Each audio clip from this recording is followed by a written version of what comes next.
Bismillahirrahmanirrahim. Assalamualaikum dan salam sejahtera kepada doktor-doktor, tokoh, rakan-rakan yang hadir pada pelancaran buku Sidang Bersuara Kasim Ahmad dan Keintelektualan Mandiri.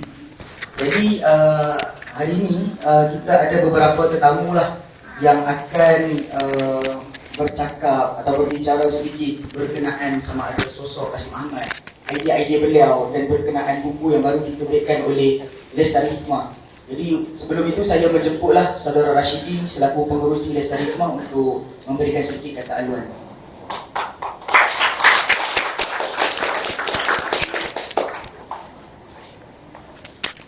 Assalamualaikum warahmatullahi wabarakatuh. Alhamdulillah. Allahumma salli ala Muhammad wa ala alihi wa sahbihi ajma'in. Terima kasih kepada tuan-tuan sahabat-sahabat yang hadir pada hari ini. Utamanya kepada Dr. Azhar Ibrahim dari Singapura, Dr. Chandra Muzaffar dan juga saudara Ahmad Syauqi dan juga rombongan keluarga dari Kulim Kedah. Tak lupa juga saya ucapkan ribuan terima kasih pada sahabat andai semua yang hadir pada hari ini dari Perak, dari Melaka, dari Pahang, dari Kelantan dan beberapa negeri-negeri yang lain yang sudah hadir pada hari ini. Sudah tentu sosok seperti Pak Kasim merupakan satu sosok yang sangat kontroversi. Daripada dulu ketika beliau masih hidup sehinggalah beliau meninggal, maka sosok itu sentiasa dilanda kontroversi. Ketika hayat Pak Kasim, ada beberapa idea yang Pak Kasim cuba ungkapkan, tetapi ia dianggap kontroversi dan mungkin tidak dianggap sesuai pada ketika itu. Ada perkara yang beliau sentuh, antaranya isu Al-Quran dan Hadis. Sebahagian daripada pandangan Pak Kasim itu dianggap seperti kontroversi, iaitu bagaimana Pak Kasim melihat perlunya Al-Quran itu diangkat lebih tinggi daripada hadis. Ini yang diungkapkan oleh Dr. Chandra dalam pendahuluan daripada karya ini. Kemudian yang keduanya, Pak Kasim melihat perlunya ada satu kestabilan politik, terutamanya selepas daripada pilihan raya umum. Iaitu sebuah kerajaan yang dipimpin oleh parti yang menang, oleh parti yang kalah, dan juga keterlibatan ahli-ahli akademik, pemimpin masyarakat, sastrawan dan yang lain-lain. Maka Pak Kasim mencadangkan, beliau menulis pada tahun 1996, beliau mencadangkan satu kerajaan yang dinamakan sebagai Kerajaan Perikatan Nasional Sablona, iaitu sebuah kerajaan yang dipimpin oleh parti yang menang, parti yang kalah, dan juga keterlibatan ahli akademik sastra, iaitu supaya wujudnya sebuah kerajaan yang harmoni, kerajaan yang stabil selepas daripada pilihan raya. Kemudian dalam masa yang sama, keprihatinan Pak Kasim terhadap penulis-penulis, sama ada penulis sains sosial, sastra dan sebagainya. Bagaimana Pak Kasim melihat penulis-penulis ini perlu menulis dengan memahami denyut nadi rakyat, bukan semata-mata menulis yang berbunga-bunga, yang tinggi-tinggi, bahasa yang melangit, sehingga tidak tahu apa yang terjadi kepada rakyat bawahan. Ini beberapa perkara yang diusulkan, yang diangkat oleh Pak Kasim, yang agak tidak selesa, tidak disukai oleh masyarakat awam, dan hatta ada beberapa teman-teman Pak Kasim yang agak tidak selesa pada benda itu. Maka saya mengambil kesempatan ini berkaitan dengan buku yang diterbitkan Sidang Bersuara Kasim Ahmad dan Keintelektualan Mandiri, merupakan satu himpunan tulisan daripada Pak Kasim daripada tahun 60-an sehingga tahun 2000-2012. Sebahagian itu yang tersimpan secara rahsia di kutub khana Pak Kasim yang dijumpai secara tak sengaja. Sebahagiannya itu disimpan oleh teman-teman Pak Kasim, iaitu saya dipahamkan Pak Kasim akan menulis, akan type, dan beliau akan mengirimkan tulisan-tulisan itu kepada 10 teman sahabat rapatnya. Dan salah seorangnya itu adalah Cik Aziz Suryani, orang Tambun, orang Ipoh, yang menyimpan tulisan itu. Dia membeli dan beliau memberikan tulisan itu kepada kami untuk kami terbitkan, dan saya ucapkan ribuan terima kasih pada saudara Mat Syauqi dan juga ahli keluarga Pak Kasim yang memberikan kebenaran untuk buku ini diluncurkan. Saya mengambil kesempatan juga mengucapkan ribuan terima kasih. Ini merupakan buku yang ketiga diluncurkan. Sebelum daripada ini, kami telah menerbitkan karya yang pertama, Intelijensia Penyuluh Nusantara, pada tahun 2020, 2 tahun yang lepas, di Rumah Seni Selangor. Pada Februari yang lepas, kita menterjemahkan penulisan daripada Profesor Ahmad Kuru yang diterjemahkan oleh saudara Musanna. Kita luncurkan di Liberal Latte pada bulan 2 yang lepas, dan ini merupakan buku yang ketiga, dan insya-Allah pada bulan 12, bulan 1 nanti, iaitu buku yang keempat berkaitan dengan dekolonisasi. Maka saya mengambil kesempatan akhir ini untuk mengucapkan berbanyak terima kasih kepada sahabat-sahabat, teman-teman yang memberikan dukungan sehingga buku yang ketiga dapat diterbitkan. Pertamanya, saya mengucapkan sebesar-besar terima kasih kepada Dr. Azhar Ibrahim daripada buku yang pertama diterbitkan sehinggalah buku yang ketiga tidak henti-henti memberikan sokongan-dokongan yang padu. Datang hari ini, datang jauh, besok nak balik Singapura kan. Jadi saya ucapkan terima kasih. Yang keduanya kepada Prof. Jomo. Ketika karya pertama yang diterbitkan, bersusah payah Prof. Jomo menulis kata pengantar yang sangat panjang. Beliau menulis ringkasan tafsir surah An-Nisa berkaitan tentang keadilan sosial. Beliau meminta rakan-rakannya di Sinar Harian untuk mempopularkan, untuk memperkenalkan karya itu di Sinar Harian dan beberapa perkara-perkara yang lain. Jadi saya ucapkan ribuan terima kasih juga kepada sahabat-sahabat, teman-teman lain yang hadir pada hari ini, buku yang ketiga ini. Akhir kata daripada saya, jadi untuk jualan buku pada hari ini, pada harga pasarannya, kita jual dengan harga RM35, tapi pada hari ini, kita jual dengan harga RM30 saja.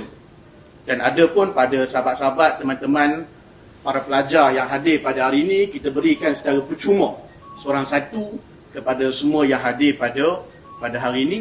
Jadi terima kasih banyak juga kepada sponsor-sponsor, kepada yang memberikan sumbangan. Jadi pada pelajar-pelajar yang hadir pada hari ini, boleh ambil seorang satu. Kalau ada kawan-kawan yang tak datang pun bolehlah ambil mewakili kawan-kawan universiti. Jadi terima kasih banyak. Sekian daripada saya. Assalamualaikum warahmatullahi wabarakatuh. Terima kasih kepada Saudara Rashidi atas ucapan kata-kata aduannya. Seterusnya saya serahkanlah kepada Saudara Ahmad Syauqi untuk menyampaikan pula kata-katanya. Silakan.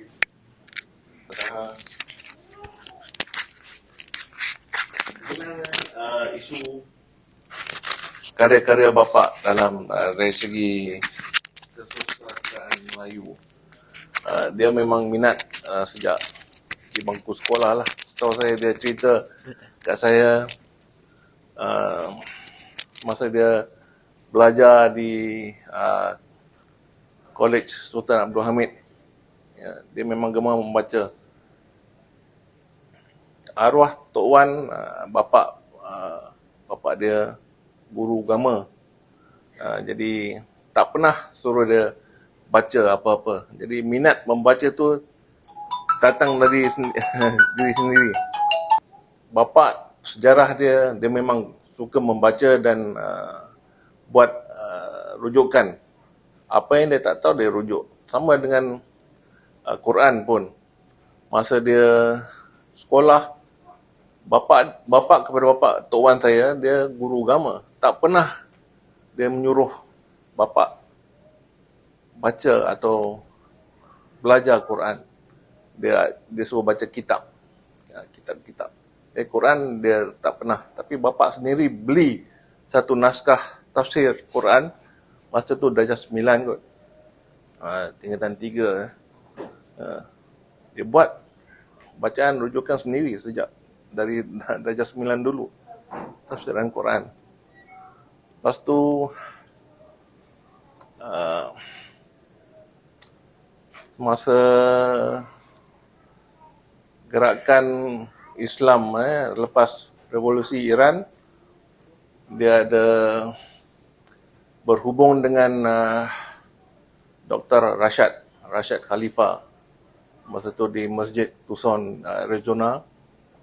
Dan dari situ dia mendalami ajaran-ajaran Quran, dan dia dapati banyak kebenaran lah. Sebab bila kita pelajari Quran, kita akan dengan sendiri dia akan menjawab banyak persoalan. Tapi perlu ada banyak analisis. So cuma satu, dia tak setuju dengan Dr. Rashad. Sebab Dr. Rashad tu dia mengaku diri dia sebagai the messenger of the covenant, yang membuat dia dibunuh di dalam masjid dia sendiri oleh pengikut dia.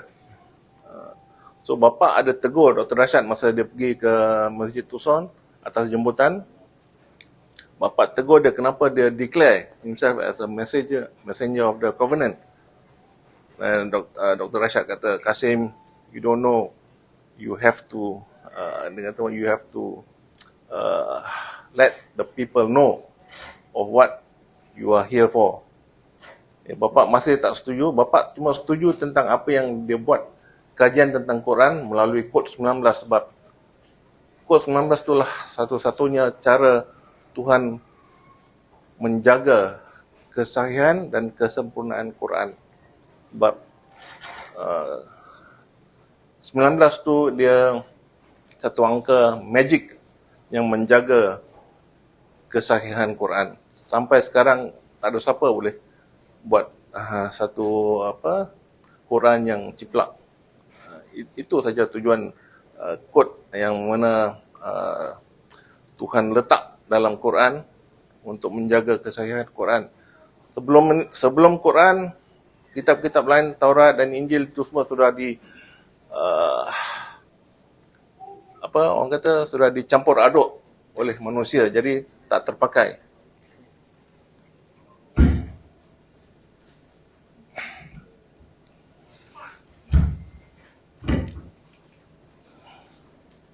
Ya, maaf sikit.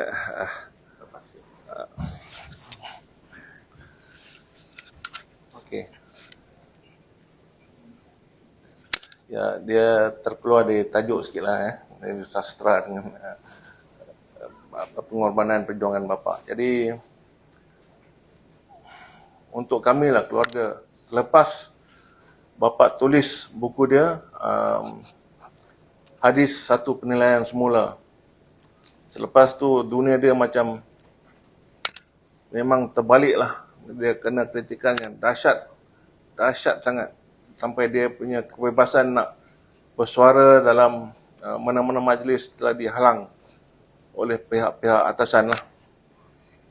So kawan-kawan pun banyak lari, dan dia seorang melawan arus. Tapi kami keluarga, kami yakin dengan apa dia buat, sebab dia ada bagi kami bukti-bukti, dia ada cerita, dia bercakap kenapa. Dan dia tidak menolak semua hadis-hadis yang tidak bercanggah dengan Quran. Kita boleh pakai hadis-hadis yang bercanggah terang-terangan, yang tu saja kita tak boleh pakai. Jadi itulah intipati perjuangan bapa dalam 20 tahun akhir hayat dia lah. Dari segi sastra, bapa dia memang minat lah. Dia selalu lepas belajar, dia ambil master dia di UM Singapore. Lepas tu ke Selangor, dia mula mengunjungi Pustaka Antara, satu kedai buku dekat Chowkit kot, tak silap saya. Jadi di situlah dia bertemu dengan Mak bekerja sebagai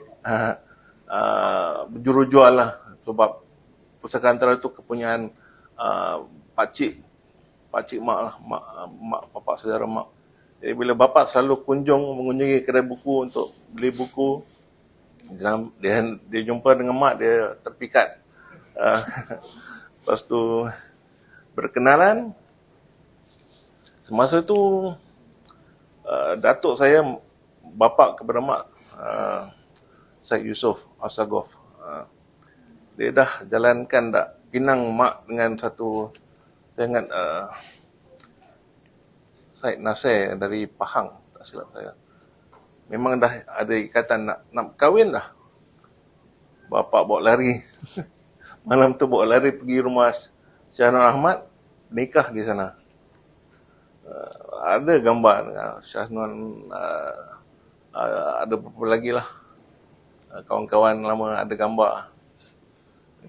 Dia dibawa lari dan kahwin. Lepas tu mak kena sisih dari keluarga lah sebab kahwin dengan budak kampung. Mak dari keturunan Arab.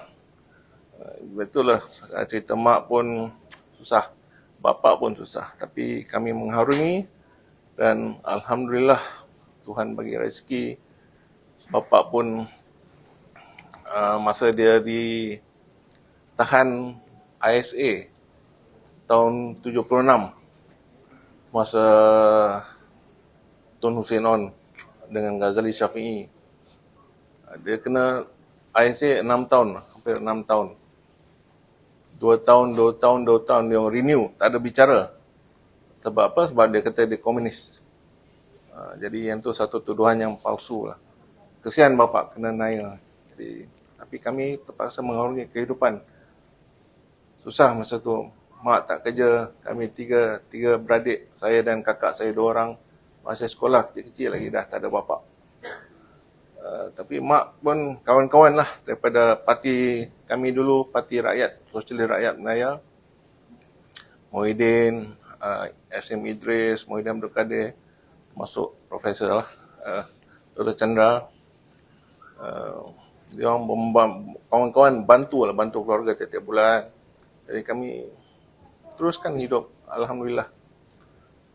Lepas tu bila Dr. Mahathir jadi pemangku Perdana Menteri tahun 81 ke 80-an, tahun 80. Lepas 2 minggu dia bebaskan bapa tanpa syarat. Jadi Alhamdulillah masa tu. Dan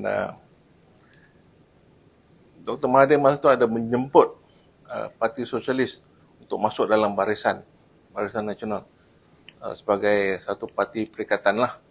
Jadi bapa pun seronok lah pasal ada perubahan dalam pentadbiran kerajaan. Masa tu bapa fahaman sosialis dia amat kuat. Sosialis beza dengan komunis dia tak percaya Tuhan. Sosialis ada iman kepada Tuhan yang satu. Jadi bapa masa tu pegang fahaman sosialis cukup kuat.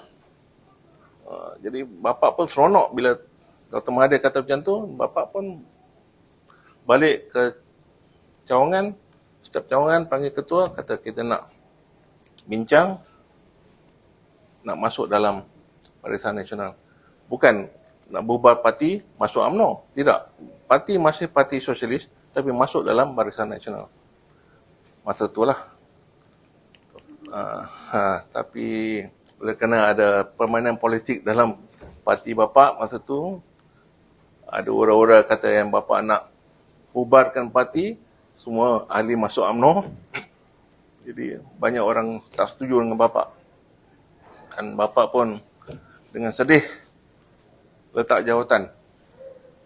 Masa tu tahun 81 ke 82. Masa dia baru bebas. Pertama kali saya nampak dia menangis. Tak pernah saya tengok dia menangis. Dia menangis, dia lepas jawatan.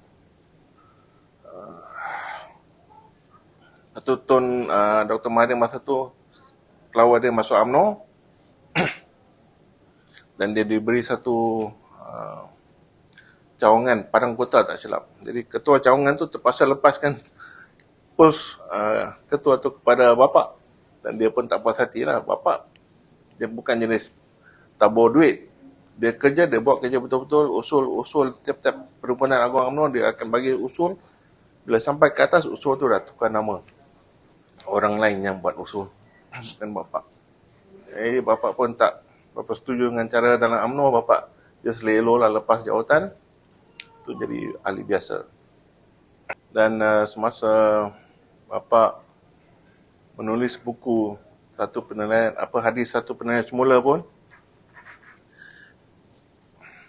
dia tujuan dia adalah untuk menyeru umat Islam kembali kepada ajaran Tuhan yang sebenar, Quran.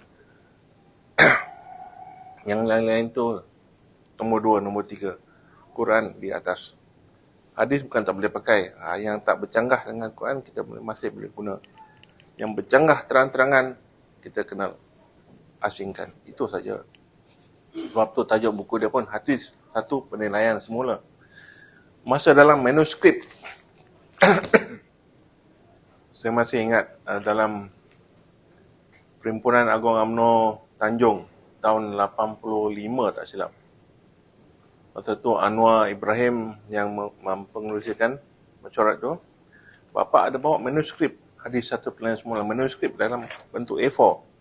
Bagi kepada Anwar untuk baca. Dia kata dia nak publish. Dia suruh Anwar baca dulu. Anwar macam ni dengan bapa dalam lift. Kasim, we agree in principle but differ in tactic. Go ahead and publish. Itu Anwar Ibrahim punya cakapan. Bapa seronok. Tetapi Tun masa tu, Tuan Mahathir, nak letak bapa di Parlimen Balik Pulau masa bapa masuk UMNO.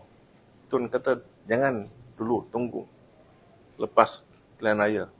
Tapi bapa kerana Anwar dah bagi galakan, bapa ikut cakap Anwar, bapa publish buku tu.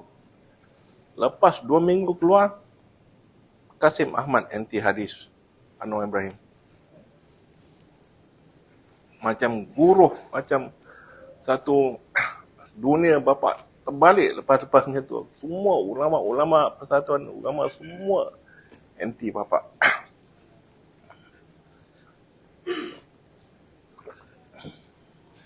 Dan karier bapa masa tu boleh kata memang gelap lah. Nak bercakap di mana-mana pun tak boleh. Banyak sekangan, tekatan, yang kawan-kawan pun mula menjauhkan diri. Tapi bapa masih meneruskan dia punya kerja dan penulisan.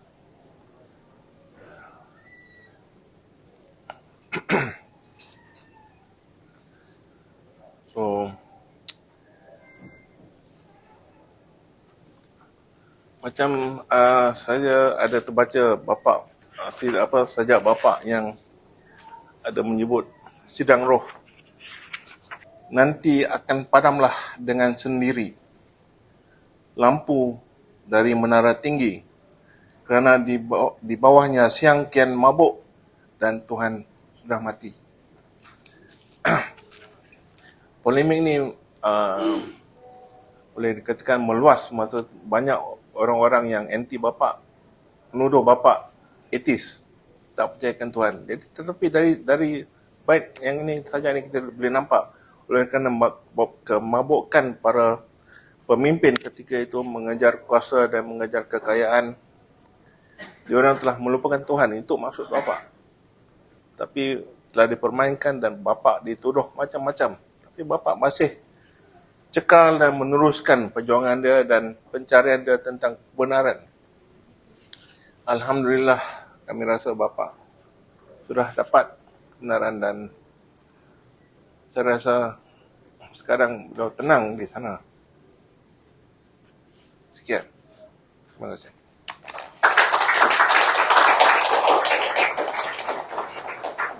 Bismillahirrahmanirrahim. Saudara pengerusi majlis yang dihormati,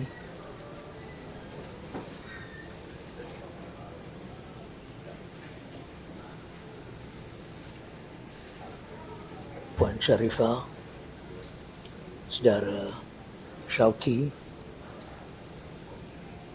ahli-ahli keluarga Allahyarham Kasim Ahmad, saudara-saudara, saudari-saudari, para hadirin dihormati. Assalamualaikum warahmatullahi wabarakatuh. Salam sejahtera.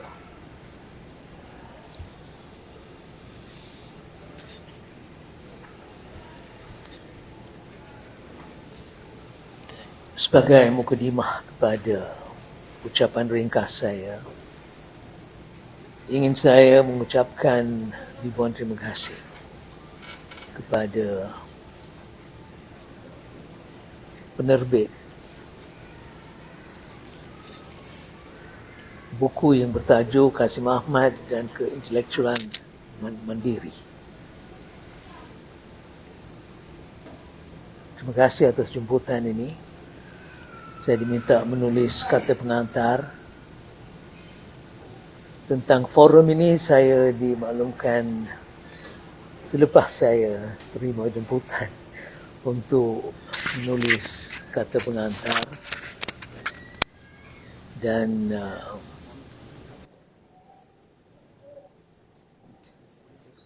okay.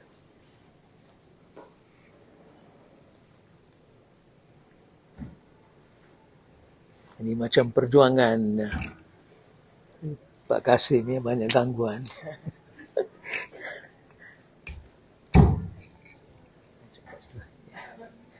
Terima kasih saudara yang ya.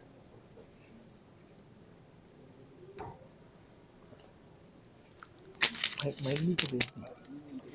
Oh, I see.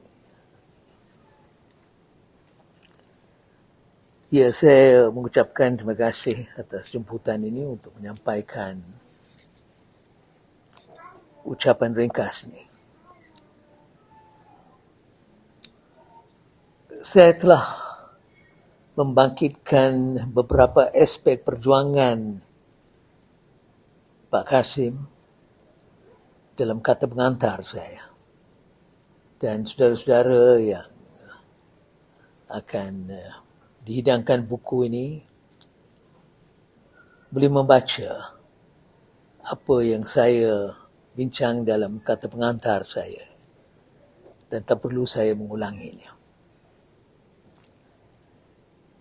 Dalam ucapan ringkas ni saya nak sebut 3 perkara tentang perjuangan Pak Kasim yang kita dapat menilaikan dengan lebih seimbang selepas beberapa tahun beliau tertinggalkan kita semua. Ya. Memang ini satu tempoh masa yang singkat, 6 tahun ya. Namun 5 tahun ya. Namun kita dapat menilaikan sedikit tentang sumbangan besar Pak Kasim kepada masyarakat kita.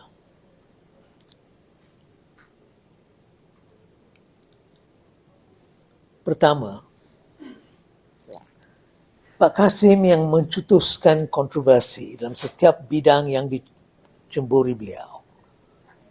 Setiap bidang yang dicemburi beliau tercetus kontroversi. Dalam bidang kesusastraan, dalam bidang keagamaan, dalam bidang politik. Seolah-olah kontroversi ini adalah pengiring beliau. Tetapi kita harus memahami kenapa ini berlaku. Ini pertama, kalau kita nak memahami perjuangan insan yang bernama Kasim Ahmad. Kenapa kontroversi berlaku? Bukan kerana beliau mencari publicity melalui kontroversi. Kontroversi berlaku kerana Pak Kasim adalah manusia yang berpegang pada prinsip. Beliau tidak berganjal daripada prinsipnya.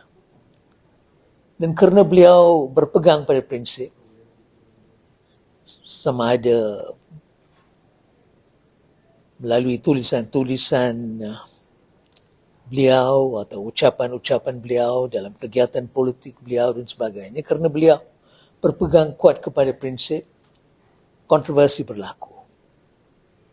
Dan kontroversi berlaku kerana persekitaran masyarakat kita, suasana dan persekitaran masyarakat kita. Inilah perkara pertama yang saya nak sentuh. Kerana persekitaran masyarakat kita ini, suasana masyarakat ini menjadi satu masalah besar. Dan itulah sebabnya individu-individu seperti Pak Kasim, walaupun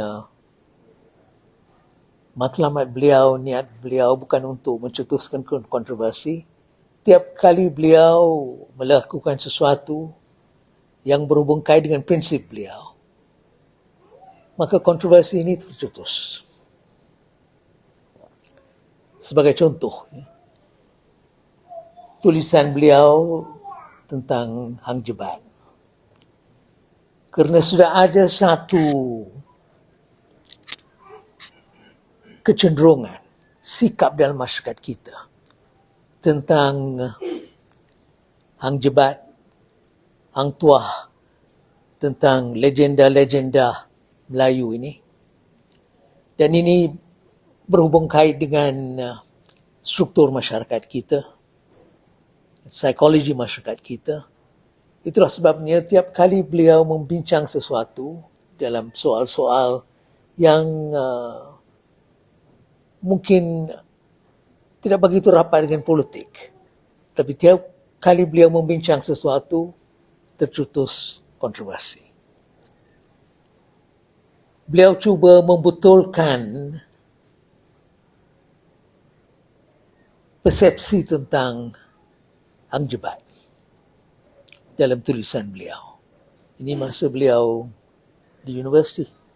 Beliau dah mula membuat kajian sebagai pelajar di Universiti Malaya di Singapura. Dan lepas tu beliau terbitkan tesis beliau dan sebagainya. Ya, Hikayat Hang Tuah. Di mana beliau cuba membetulkan persepsi tertentu tentang peranan Hang Jebat.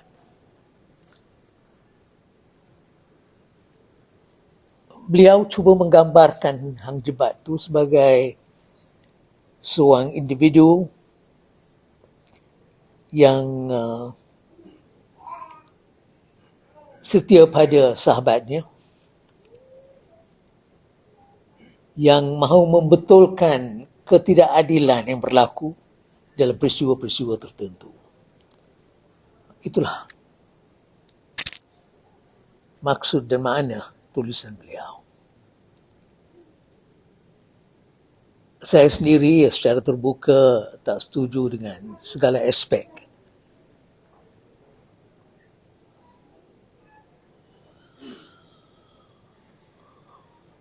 kefahaman Pak Kasim tentang Hang Jebat.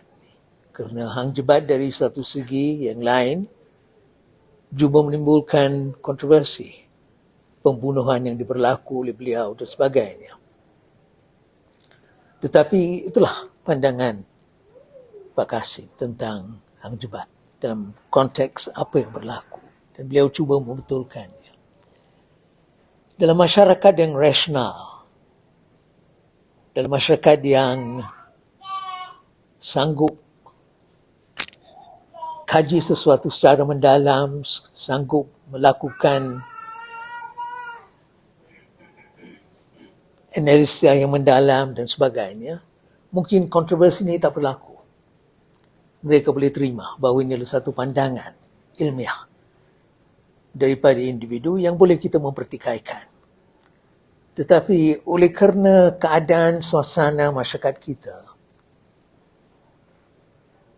masyarakat Melayu Islam di negara kita khususnya, mereka tak boleh terima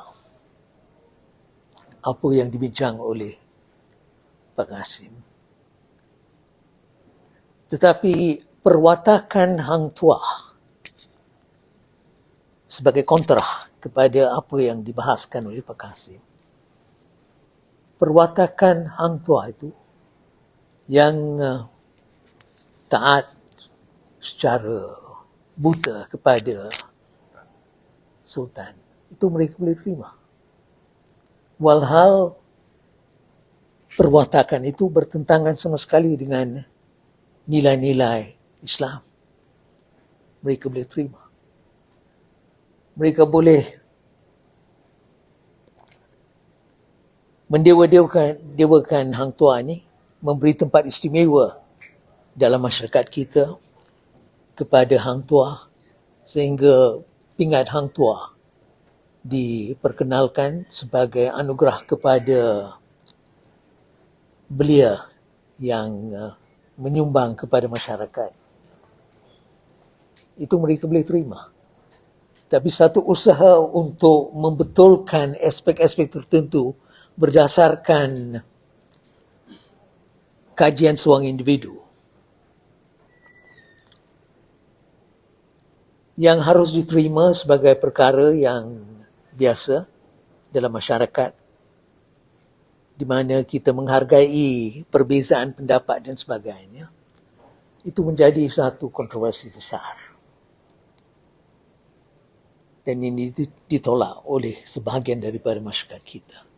Seperti mana juga dalam soal tentang hadis, seperti mana saudara Syauqi terangkan tadi. Dan ini memang benar kerana dalam soal tentang hadis, saya banyak membincang dengan Pak Kasim. Ya, kerana pada masa itu kami dua-dua duduk di Pulau Pinang. Bila beliau menulis tentang penilaian semula hadis ni. Dan ada pada satu ketika beliau adalah jiran saya.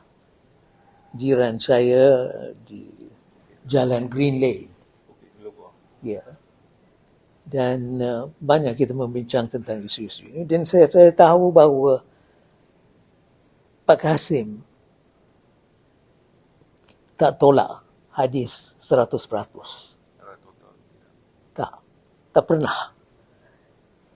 Bagi beliau penilaian ini perlu seperti mana dibincang oleh sarjana-sarjana di tempat-tempat yang lain, umpamanya sarjana-sarjana di Mesir. Mereka juga minta penilaian semula, dan beliau mungkin dalam kajian beliau mendalami lebih daripada apa yang dilakukan oleh sarjana-sarjana yang lain tentang penilaian ini. Dia mengkritik sikap tertentu yang wujud dalam masyarakat kita, yang memang benar, di mana dalam beberapa soal-soal tertentu mereka lebih mengutamakan hadis daripada Quran. Dan sebagai bukti, tiap kali bulan Ramadan, kalau saudara dengar program-program di radio, ya, saksikan televisyen dan sebagainya, jelas bahawa yang lebih penting adalah hadis-hadis. Bukan apa yang termaktub dalam Quran tentang Ramadan, tentang puasa dan sebagainya. Tapi masyarakat kita terima. Kerana mereka mendahului hadis-hadis yang bertentangan dengan prinsip-prinsip tertentu yang termaktub dalam Quran. Bagi mereka boleh terima benda ini. Kerana itulah yang menjadi masalah besar. Kerana ada persekitaran tertentu dalam masyarakat kita, psikologi tertentu, yang saya menganggap sebagai produk hasil daripada dua perkara, dua trend dalam masyarakat kita dari dulu. Pertama, ini adalah kerana feudalisme dalam masyarakat kita. Dan Pak Kasim adalah antara pengkritik feudalisme yang paling hebat dalam masyarakat kita. Ada beberapa pengkritik yang lain seperti Profesor Said Hussein Alatas dan sebagainya tentang feudalisme. Tetapi Pak Kasim, dia macam masuk sarang tertentu dalam mengkritik feudalisme ini, ya, dengan contoh-contoh daripada pengalaman masyarakat Melayu dan apa yang berlaku dan sebagainya. Mereka tak boleh terima kerana persekitaran ini. Persekitaran yang feudal. Yang beberapa pengkaji-pengkaji masyarakat Malaysia mensifatkan sebagai neo-feudalisme. Kita tak boleh menggunakan istilah feudalisme tanpa menjelaskan apa yang kita maksudkan dengan feudalisme.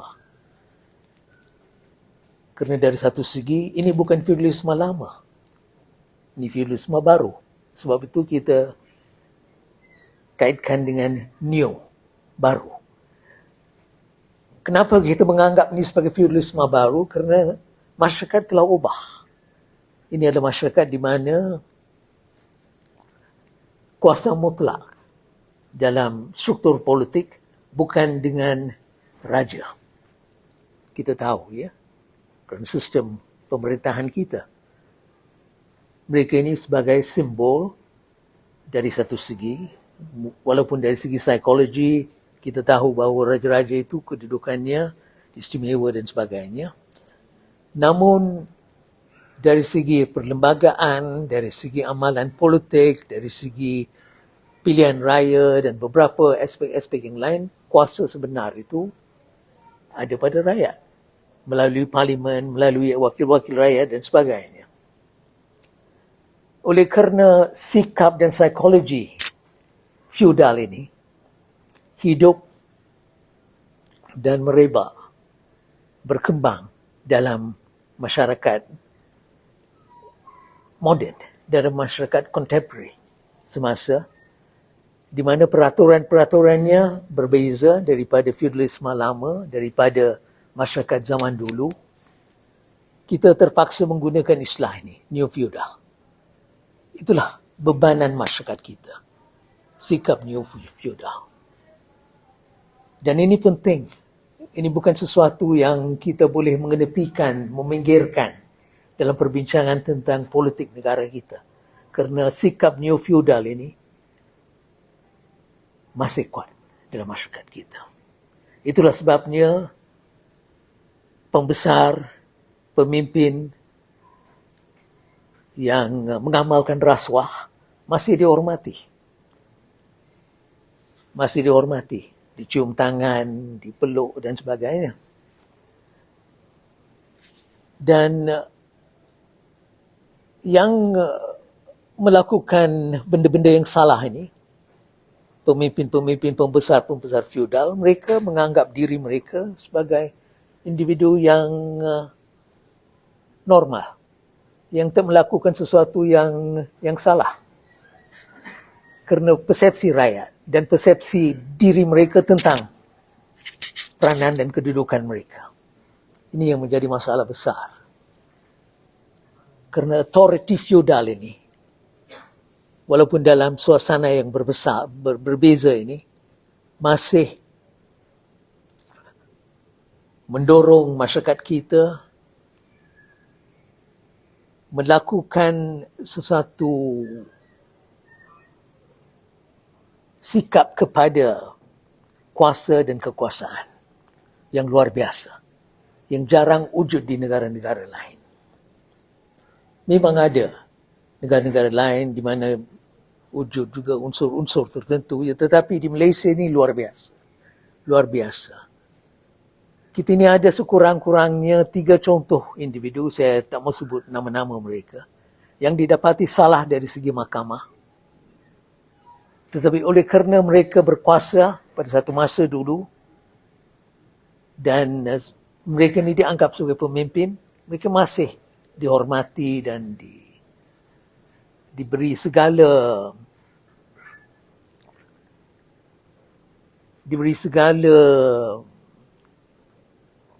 bentuk layanan yang menunjukkan bahawa masyarakat kita tak menganggap mereka ini sebagai salah. Dan biasanya kesimpulan yang dibuat oleh masyarakat bahawa ada pihak-pihak tertentu yang menganiayakan individu-individu ini. Mereka tak salah. Mereka sebenarnya dijadikan sasaran. Mereka ini adalah mangsa pada keadaan, walhal kita tahu bahawa keadaannya lain kerana mereka telah didapati salah dari segi mahkamah. Di seluruh dunia, mahkamah dari segi segala bentuk kajian dan sebagainya. Ini berlaku 3 kali dalam sejarah kita, sejarah moden Malaysia. Di mana individu yang didapati salah dari segi mahkamah dengan segala buktinya dianggap sebagai bebas daripada hukuman, bebas daripada kesalahan.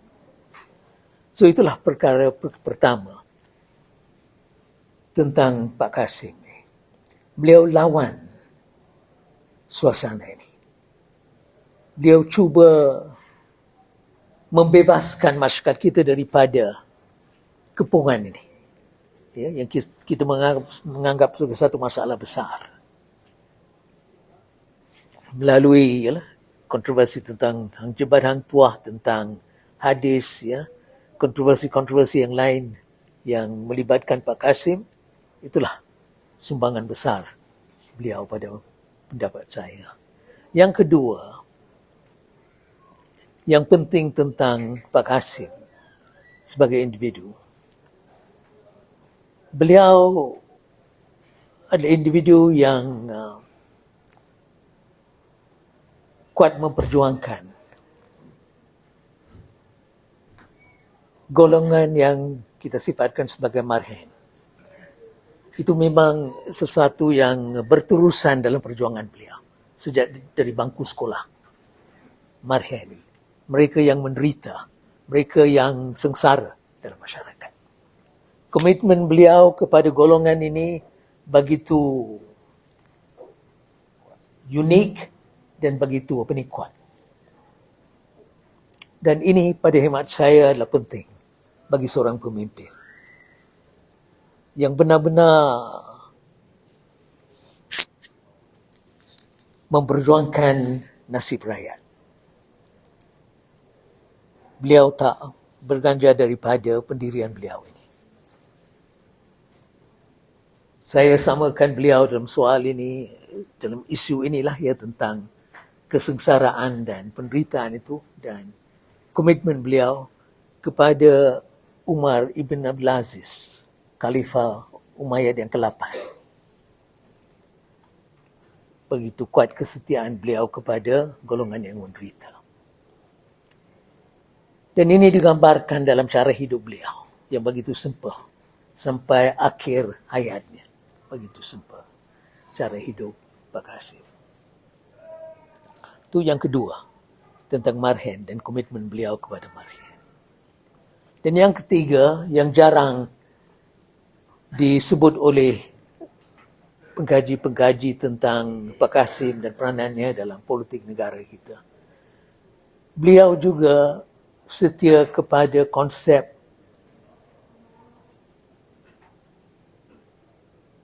hubungan kaum yang bebas daripada unsur-unsur komunal, unsur-unsur chauvinis.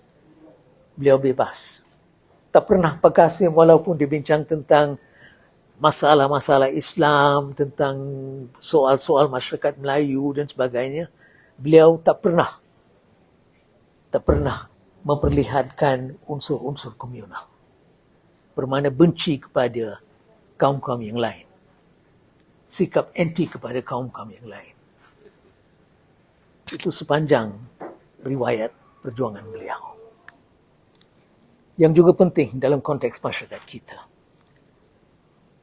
Kerana dalam masyarakat kita begitu mudah untuk menjadi tokoh komunal.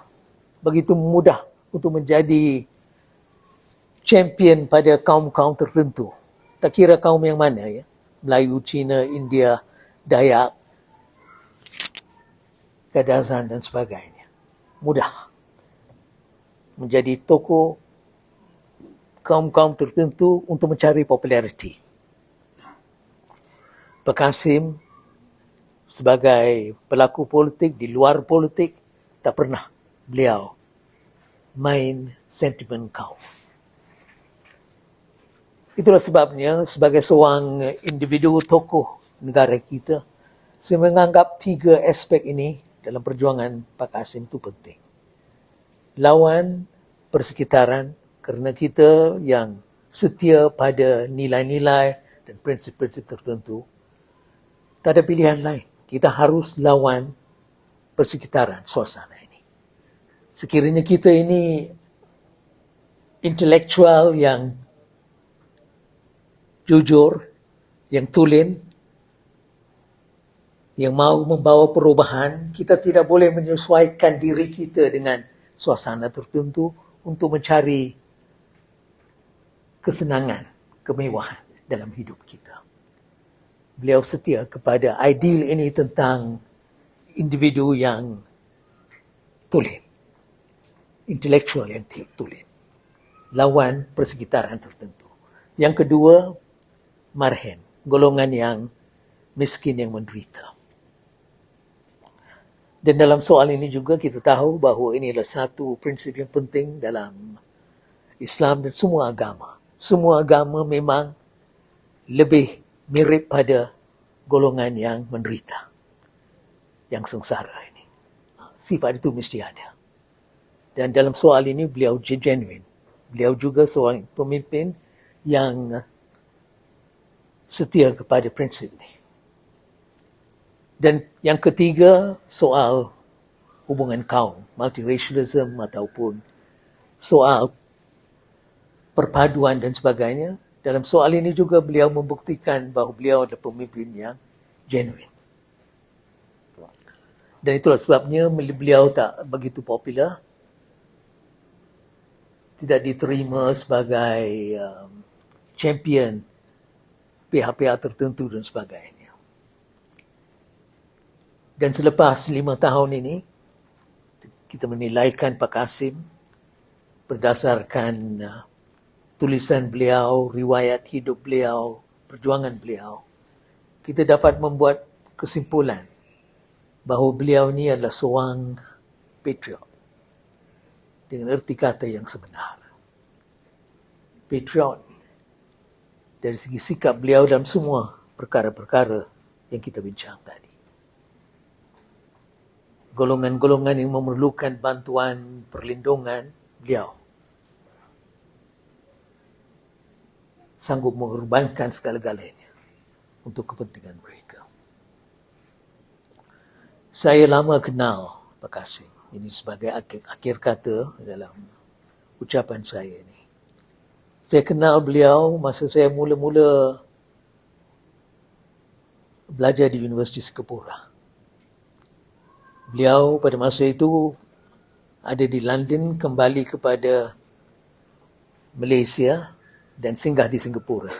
Dan Persatuan Pelajar-Pelajar di Singapura, kita menganjurkan satu forum untuk beliau. Itulah kali pertama saya bertemu Pak Kasim.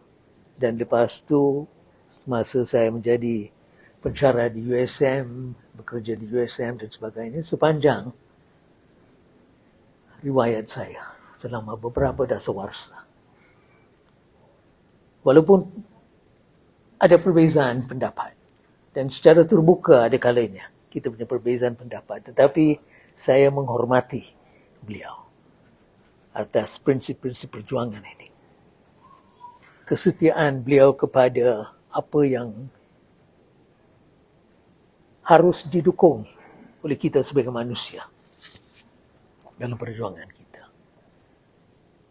Dan seperti mana Syauqi mengatakan tadi, dan mungkin beliau lebih mengetahui perkara-perkara ini daripada kita semua, bebanan yang dipikul oleh Pak Kasim sepanjang riwayat hidup beliau, penderitaan beliau, cara beliau dijadikan sasaran pihak-pihak tertentu, ya, mangsa kepada masyarakat tertentu yang tak memahami beliau. Dan saya tahu inilah satu bentuk bebanan yang begitu berat, di mana kita tidak difahami, kita dijadikan sasaran, kita menderita akibat daripada apa yang berlaku dan sebagainya. Hanya keluarga yang memahami, hanya sahabat-sahabat yang akrab yang tahu apa jenis penderitaan ini.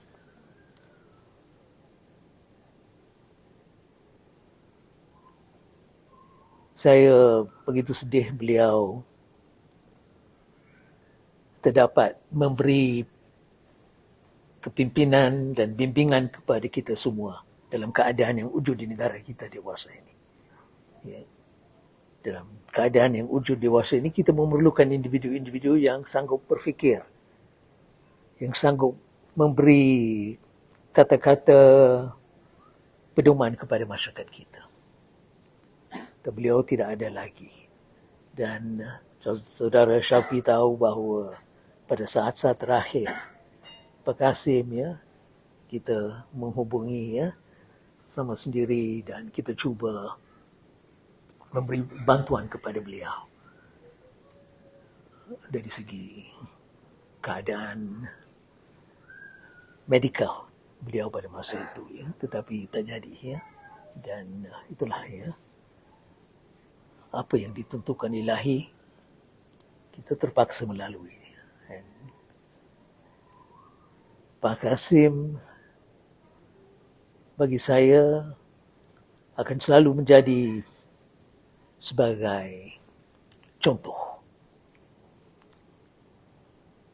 Contoh dalam sebuah masyarakat yang tak banyak contoh-contoh yang boleh memberi inspirasi dan ilham kepada masyarakat. Dan sekali lagi, ya, saya ucapkan tahniah kepada penerbit buku Pak Kasim, dan saya harap bahawa tulisan-tulisan beliau yang lain yang harus dibukukan dapat dibukukan pada masa depan. Dan kita akan terus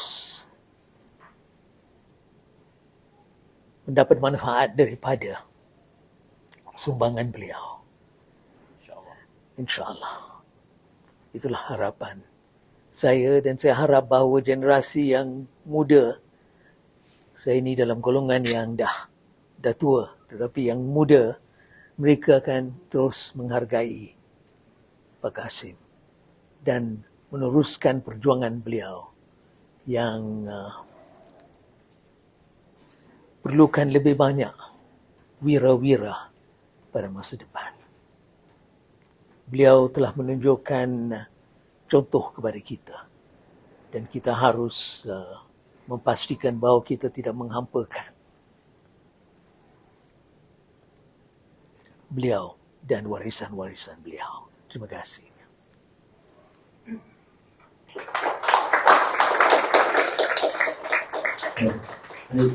Tadi saya rasa Tuan Syauqi dan Prof. Chandra sudah menyebut banyak berkenaan ini. Saya sekadar, kalau kuliah saya ini selalu 3 jam, ya. Tapi tak mungkinlah dalam peluncuran begini 3 jam, ya. Paling 20 minit, ya. Jadi ini saya dah buat ini awal-awal dulu, ya. Sekadar bermula dengan beberapa pemaparan dari bacaan saya berkenaan dengan Pak Kasim, dan saya masih lagi mau menulis tentang Pak Kasim. Banyak yang harus kita perdalami, hasilnya berkenaan dengan wacana beliau tentang cendekia, ya, intelektual. Saya mengutip sini, Muhammad Hatta, naib Presiden Republik Indonesia, pernah mengatakan pokok kemauan dan keberanian itu terletak pada cinta akan kebenaran dan keadilan sebagai pembawaan orang berilmu, dan cinta akan suatu cita-cita yang jadi penyuluh harapan bangsa. Saya rasa bila seolah-olah Hatta menulis ini dapat dibayangkan dengan sosok yang kita bicarakan hari ini, yaitu Pak Kasim Ahmad. Latar beliau, ya, sedikitlah, tak perlu panjang lebar. Kita maklum bahawa beliau adalah antara anak didik yang cemerlang dalam pengajian Melayu di kampus Bukit Timah. Kalau saya, Prof. Chandra, Syahrudin Ma'ruf, pengajian Melayu juga, tapi di kampus Universiti Singapura, ya, yang diasaskan jabatannya oleh Prof. Hussein Alatas. Berbeda dengan Pak Kasim, kampus lama di Bukit Timah. Itu perbedaannya. Jadi, dan beliau mendapat ijazah kelas 1, ya, atas tesis itu yang juga sudah diterjemah ke dalam bahasa Inggeris, ya. Dan menariknya adalah beliau itu popular di kampus. Saya dapat cerita ni dari Encik Zahid, ya, Pak Cik, ya, yang selalu membantu sebenarnya pada zaman Zabah, ya, kenal dengan Pak Kasim dan selalu bercerita dengan saya apa Pak Kasim buat di kampus. Adalah cerita-cerita yang, ya, yang menarik. Dia kata antara yang disebut the most handsome boy, dia kata, ya, the handsome boy in campus, ya. Jadi saya boleh Bayangkanlah, ya. Baik. Jadi bagaimana kita nak sebenarnya mendekati tokoh ini? Ya, banyak ya sudutnya pasti. Pertama, wacana sastra. Mau tidak mau, sastra dalam hal mengedit karya sendiri itu luar biasa besar. Saya juga tahu, ya. Saya ni duduk Malay Studies, saya nak didik Malay Studies, ya. Saya tahu geng-geng Malay Studies ada yang tak berkenan dengan Pak Kasim. Tapi tak dapat nafikan karya beliau semua kita pakai. Jadi antara suka tetapi tak suka. Gitu, ya. Pakainya tapi tak mau sebut tentang Pak Kasim, ya. Begitulah. Jadi beliau ini sangat telaten lah, ya, kalau mau disebut. Mengedit teks tu kerja filologi, itu bukan mudah, ya. Jadi kemudian beliau juga masuk dalam mengkritik karya-karya lama, dan beliau ada cara bacaan iaitu realisme sosialis, ya. Realisme sosialis itu memang jelas kalau kita baca Pramudia Natatur, pasti ya, pendekatan Pramudia itu adalah realisme sosialis, ya. Dan beliau memberikan penekanan bukan bila baca sastra itu bukan pada teksnya saja. Teks, konteks, persaingan idea, pertentangan ideologi, dan di mana keberpihakan sang penulis atau sang yang mengkritik itu. Ini yang membedakan. Berbeda dengan pengajian Melayu yang dalam dominan itu bermain-main dengan aplikasi teori baca teks. Ya. Melangit tinggi tapi tak tahu apa sebenarnya isunya. Ini yang sebenarnya Pak Kasim tepis, dan suara yang agak tidak diikuti orang. Ya. Kalau ditanya siapa adalah prosejernya Pak Kasim di kampus, banyak garuk kepala sampai malam tak boleh fikir untuk sebut namanya. Belum ada. Ya. Artinya bukan berartinya seorang tokoh itu mesti ada protege, tidak. Tapi di mana sambutan karyanya itu, pemikiran beliau itu, ya. Apa antara yang beliau berpendirian? Hak kesamartaan, demokrasi berparlimen yang dia agak memikir ulang sedikit. Dia kata kalau yang Western bicameral system tu boleh diperbaiki lagi.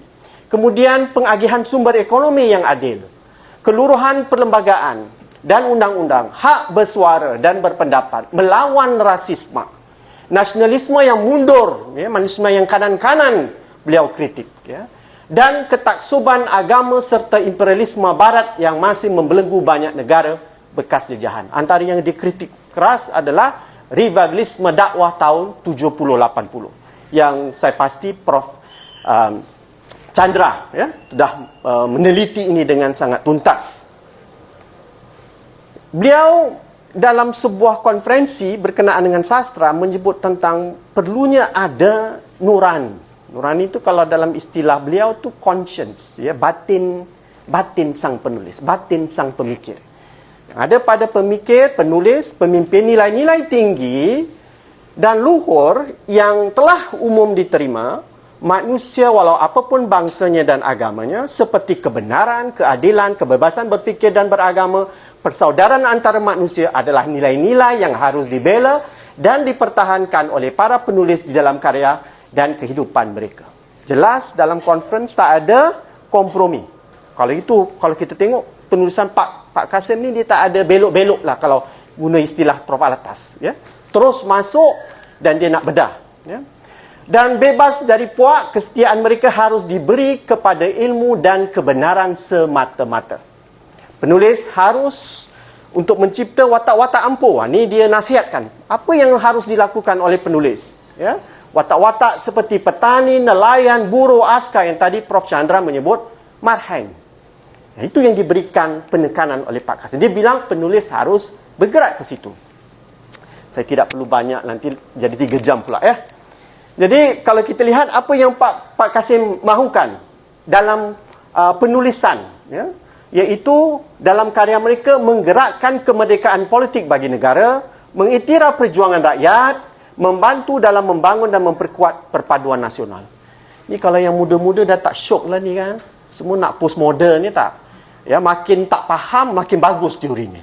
Ini dah jadi trend sekarang. Kalau Pak Kasim ni buat ni tak pandang lagi. Nampak? Sebab too easy. Tapi benda inilah yang paling susah untuk kita pikul. Ya? Saya tak nak sebut sinilah. Sebab saya nak balik besok. Ya. Baik. Jadi, sebuah karya yang baik itu terkandung pemaparan jenis watak manusia, memperdalam kesedaran, menjuruskan, menolak kejahatan, mengusul pembaikan. Sebenarnya saya belum ketemu orang yang duduk berbicara tentang bagaimana melakukan kritik sastra Melayu. Belum. Banyak buat kritikan, tapi meletakkan formula apa? Pak Kasim yang antara awal menulis itu dengan sangat-sangat jelas. Sebagai pengkritik sastra, saya dah sebut tadi, realisme sosialis, Pak Kasim pernah berpolemik panjang dengan sahabat beliau iaitu Shah Nur Ahmad berkenaan sastra Islam, konsep sastra Islam. Bagi Pak Kasim tak ada sastra Islam. Sastra yang baik itu adalah sastra yang universal. Yang universal itulah yang diakui oleh Islam. Waktu tu Pak Shah Nur baru masuk PAS, ya kan? Jadi agak nak negara Islam, komunitas Islam, sastranya pun harus Islam. Bagi Pak Kasim dari Malay Studies tak ada masalah. Ingat, Pak Shah Nur dari English Studies, Pak Kasim dari Malay Studies. Orang Malay Studies tak perlu nak cek Islam, hari-hari dah Islam, ya kan? Ya, jadi itu yang bezanya ya. Baik, jadi kalau kita lihat dia dengan itu melawan arus. Semua orang bicara waktu tu, semua orang bicara tentang sastra Islam, hanya Pak Kasim yang tak bicara. Awak bayangkan betapa sepi hidup di saat dalam Malay Studies orang semua bicara, awak tak bicara. Itu adalah orang yang berani, going against the grain. Ya? Kalau orang mintanya tak kuat, dia mesti kakak. Akhirnya juga Pak Shah Nur dalam artikel Dewan Sastra mengatakan bahawa teori sastra Islam pun sebenarnya tak boleh pakai. Ya kan?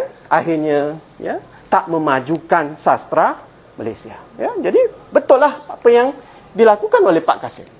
Baik, seterusnya saya harus berpindah. Ini yang tadi Tuan Syauqi menyebut tentang sidang roh. Inilah puisi yang menimbulkan kontroversi. Kerana di ujung itu ada, kerana di bawahnya orang kian mabuk dan Tuhan sudah mati. Nah, ini yang tak tahu baca sastra. Sebab itu masuk pengajian Melayu. Ya kan? Dia tak faham antara dan harfiah dengan puitika. Ya kan? Dalam ini adalah persoalan nilai yang runtuh.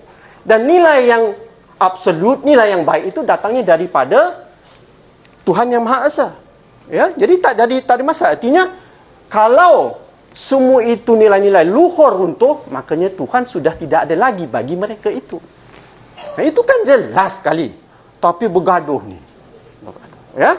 Itu masalahnya bila sidang roh ni. Sebab itu kita buat ini namanya apa? Sidang bicara. Moga-moga nanti ustaz ni pula tak ada masalah. Ya? Baik. Intelektual yang generalis. Generalis tu maknanya dia melawan pengkhususan. Specialization. Ya? Kalau kita lihat pemikir besar, tak ada pemikir besar yang dilatih dalam satu track. Semua mereka adalah generalis. Nama pun siapa? Prof. Alatas, Prof. Chandra, Dr. Syarudin, semualah. Awak tanya apa, dia boleh jawab. Pasti kan? Apa forum pun, mereka boleh jawab. Nah, kita tak ada kan? Macam saya sastra je lah. Mana boleh cakap lain? Kan? Nah, kalau benar-benar seorang intelektual tu yang tajam, dia boleh bicara berbagai-bagai, dan inilah sosoknya Pak Kasim ini. Ya, walaupun dia tidak bermukim pada akademia secara totok, tetapi beliau berfungsi sebagai intelektual publik. Ataupun dalam istilah Edward Said, intellectual dissent. Bukan intellectual public, bukan public intellectual. Intellectual dissent, iaitu yang melawan untuk memperbaiki masyarakat. Nah, ini hal-hal berkenaan dengan soal hadis, kita dah tahulah ya. Dan beliau telah ya digamlah ya, baik dulu. Jadi kita lihat sidang roh kena gam, sastra Islam kena gam, dan ini berkenaan dengan hadis. Saya tak mau panjang lebar di sini juga. Dan kalau kita lihat beliau cuba untuk menerangkan apa yang dimasukkan dengan keselarian antara sosialisme dan Islam, membezakan ia dari komunisme totok. Walaupun tadi saya terdengar sedikit Prof. Chandra menyebut berkenaan dengan sedikit pengaruh Mao Zedong, ya. pada Kasim. Saya ada baca sedikit, nampak sikit. InsyaAllah harus saya perdalami itu, melihat dari tulisan-tulisan beliau yang lain. Dan betapa Kasim sendiri adalah anak didik pengajian Melayu, beliau dianggap seperti orang asing atau orang luar. Kerana pembicaraan beliau tentang sastra dan budaya seringkali tidak selari dengan pendapat yang dominan itu. Nah, ini adalah risiko kalau kita menjadi orang yang berani bersuara. Ya, kita tidak ada mukimnya, kita tidak ada tempatnya, di mana-mana dipandang sepi. Ya. Baik, ini yang tadi saya sebut, teman-teman. Nah, ini yang buku Kisah Pelayaran Abdullah. Moga-moga ada yang tertarik, ya. Cetak ulang lagi. Ini kita pakai di kelas saya pakai ini lagi. Ya. Tak ada orang yang mengeditnya, kecuali Amin Sweeney selepas itu. Ya. Jadi ini adalah satu sumbangan besar. Dan mengapa Pak Kasim mengambil ini? Kerana ada kritikan yang mendasar oleh Abdullah berkenaan dengan feudalisme Melayu. Makanya Pak Kasim memilih ini. Pak Kasim tak ambil sembarang-sembarang, ya, nak untuk diedit. Kerana yang sesuai dengan aliran pendirian beliau, itulah yang beliau tampilkan. Ya. Dan beliau pernah ditanya, ya, apakah masa depan sosialisme di Malaysia? Beliau jawab, as long as there is poverty, there will always be someone who will struggle against poverty, and thus there will be forever be socialism. Ya. Ini yang pendirian itu. Kalau kita dengar sosialisme, orang takut, ya, sosialisme jadi komunis. Tidak, ya. Ini pendirian, ya, kecenderungan berfikir. Ya, Prof. Syed Husin Alatas pun bicara seperti itu. Ya. Baik. Kemudian apa lagi? Beliau menulis sebuah autobiografi kerana pengalaman beliau di penjara, universiti kedua. Ya, sangat menarik. Agaknya waktu itulah baru saya dapat tahu tentang sedikit berkenaan keluarga beliau. Dicatat di situ. Saya ingat lagi nama Tuan dan Balu Al-Wayaram. Ya. Baik. Kemudian ini saya dah sebut tadi berkenaan dengan ini buku ini, Masalah Teori Sosial Moden Islam, risalah ini beliau tulis waktu dalam penjara. Ya, dalam bentuk format yang kecil dan mahu diberbuat PhD di UKM. Tapi ditolak kerana beliau dalam penjara. Akhirnya buku itu jadi dan diterbitkan secara besar oleh Fajar Bakti. Dan saya rasa agak menarik juga. Ya, beliau cuba mengambil pendekatan sains sosial, pengajian Islam, pengajian Melayu dan dihimpunkan. Ya. Jadi apa yang sebenarnya yang menjadi keprihatinan Pak Kasim berkenaan dengan wacana kemasyarakatan. Dari sini kita dapat lihat seorang yang sangat bagus pembacaan sains sosialnya. Kita boleh nampak Sorokinnya keluar. Kita boleh nampak kadang Menhannya ada. Kadang kita nampak Eric Frommnya ada. Nah, ini maknanya Pak Kasim ini mengikuti, ya, kritik-kritik sosial yang baik di sini. Antaranya juga karya-karya dari Indonesia pasti. Ya. Demokrasi ala liberal tak sesuai pada konteks kita kerana ia melindungi elitisme politik. Itu satu. Ya. Kedua, dasar pembasmian kemiskinan tak beres. Ketiga, pengawasan ketat media massa, artinya tiada kebebasan bersuara dan akses maklumat. Keempat, sistem pendidikan yang kurang bermutu. Kelima, prasarana kesihatan yang terbatas. Musibah politik perkauman yang memecah belakangkan warga. Keadilan sosial yang belum terlaksana dengan baik dan pemikiran dan praktis karut dan kurafat yang masih bertahan dalam masyarakat akibat sikap anti-sains dan anti-rasional. Di saat waktu beliau itu orang bergentayangan bicara di kampus tentang pengislaman ilmu, beliau keluar menampilkan tentang kritik beliau terhadap golongan yang anti-sains. So, bayangkan, tak ada kawan lagi. Ya kan? Mana orang bicara di garda depan, dia berbeza dari yang lain. Dan berani pula. Dan dia menulis dalam bahasa Melayu. Ya? Ada yang di kampus tulis bahasa Inggeris. Jadi tak dilindungi juga, orang tak tahu. Pak Kasim menulis dalam bahasa Melayu. Makin mendapat dan dia menulis bukan untuk ilmiah semata, tetapi untuk masyarakat yang luas dalam bahasa Melayu. Okey. Ini adalah antara contoh yang saya berikan sedikit tentang pendirian beliau berkenaan dengan agama. Ya, kalau kita mau baca, ya, agak menarik. Dulu Prof. Husin Alatas pernah mengatakan, ayuh dicarikan, dikumpulkan intelektual kita dan ditanya apakah pendirian mereka tentang agama. Projek ni belum ada orang buat. Siapa nak buat masters, PhD buat ni. Ya? Menarik. Dan kalau kita ambil daripada buku-buku Pak Kasim, kita dapat lihat antara luahan pendirian beliau tentang beragama. Khasnya tentang Islam pastinya. Ini contoh-contoh lah yang saya dah berikan. Dan sewaktu dalam tahanan juga beliau menulis sebuah novel namanya Zaman Pancaroba. Sayang hilang ya teks itu. Ya. Kemudian dia rampas, hilang, tak tahu ke mana. Dan ya mungkin saja nanti ada orang boleh cari balik. Ya, pasti ada di mana-mana lah saya rasa. Kalau ini keluar, saya rasa pasti meletup. Ya. Ya. Yang peduli iaitu Pak Kasim ini, kepedulian intelektual yang berani menyinggung konservatisme politik, budaya dan agama, mempersoalkan struktur ekonomi yang menyebabkan ketimpangan sosial, serta neokolonialisme yang masih mencengkam di benak para elit dan intelektual. Di sini dia hampir sedikit dengan Syed Husin Alatas, ya. Minda tertawan itu. Ya, elit yang dia kata tidak boleh melepaskan dari tradisionalisme agama satu sisi, dan tidak boleh melepaskan pembaratan di satu sisi. Dua-dua terperangkap ini. Jadi dia berani, dia kata, ayo betulkan ini dulu. Ya. Masalah-masalah ini beliau tulis, ya, saya kutip. Masalah-masalah yang kita hadapi sekarang adalah masalah pemodenan masyarakat. This is a problem of modernization. Nah, kita tanya adik-adik kita sekarang, suka apa? Pasca modernisme. Oh, sedap. Oh, ni siapa nak bercakap ni modernization theory? Ni zaman Prof Chandra, Prof Syarudin sudah beres, ya kan? Sebenarnya kita sedang berhadapan dengan masalah modernization itulah sendiri. Dan Pak Kasim tidak salah dalam hal ini. Perpaduan dan kedaulatan bangsa, pembangunan ekonomi dan seterusnya dan seterusnya. Saya berpindah terus. Ya. Tak salah baca postmodernisme, ya. Nanti awak bilang saya konservatif pula. Bukan itu. Salah peta. Itu saja saya cakap. Ya. Baca tak salah, petanya salah. Okey. Kesimpulan teman-teman, Kasim adalah tokoh yang bisa bicara secara kritis dan ampuh berkenaan pelbagai perihal politik dan politika pada masa yang sama.